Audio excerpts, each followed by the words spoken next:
ડીસાના જોખમનગર વિસ્તારમાં પાર્લર ચલાવતા દિવ્યાંગ વૃદ્ધ પર જીવલેણ હુમલો કરાયો। જૂની અદાવત રાખીને હુમલો કરતા એક શખ્સ સહિત 3 મહિલા સામે દક્ષિણ પોલીસ સ્ટેશનમાં નોંધાઈ ફરિયાદ। ડીસા વોર્ડ નંબર 3 માં આવેલ જોખમનગર વિસ્તારમાં એકલવાયુ જીવન જીવતા એક દિવ્યાંગ વૃદ્ધ પર જૂની અદાવત રાખી ધોકા વડે હુમલો કરાતા ચકચાર મચી જવા પામી છે। પ્રાપ્ત માહિતી અનુસાર ડીસા જોખમનગર વિસ્તારમાં પાર્લર ચલાવી એકલવાયુ જીવન જીવતા મનહરભાઈ જૈન પોતાની દુકાનમાં સવારે બેઠા હતા। તે દરમિયાન બાજુમાં રહેતા સીતાબેન મીર મનહરભાઈ જૈનના ઘરે પાણી ભરવા આવતા મધુબેન ઠાકોરે આવી સીતાબેનને કહેલ, "તમો કેમ અહીંયા પાણી ભરવા આવો છો?" તેમ કહી મનહરભાઈ જૈન સાથે બોલાચાલી થઈ।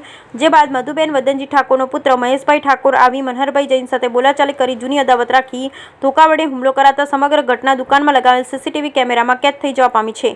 ત્યારે હુમલો કરનાર શખ્સે સીસીટીવી કેમેરા પણ તોડી નાખવામાં આવ્યા હોવાના આક્ષેપ ફરિયાદ મનહરભાઈ જૈન દ્વારા લગાવવામાં આવ્યા। બાદમાં મનહરભાઈ જૈન દ્વારા હુમલો કરનાર મધુબેન વદનજી ઠાકોર, મહેશભાઈ વદનજી ઠાકોર સહિત હેતલબેન વદનજી ઠાકોર, શારદાબેન ઠાકોર સામે દક્ષિણ પોલીસ સ્ટેશનમાં ફરિયાદ નોંધાવતા ડીસા દક્ષિણ પોલીસ જોખમનગર વિસ્તારમાં પહોંચી હુમલો કરનાર લોકો સામે કડક કાર્યવાહી હાથ ધરવામાં આવી। બ્યુરો રિપોર્ટ ભરત ઠક્કર, ડીસા, બનાસકાંઠા।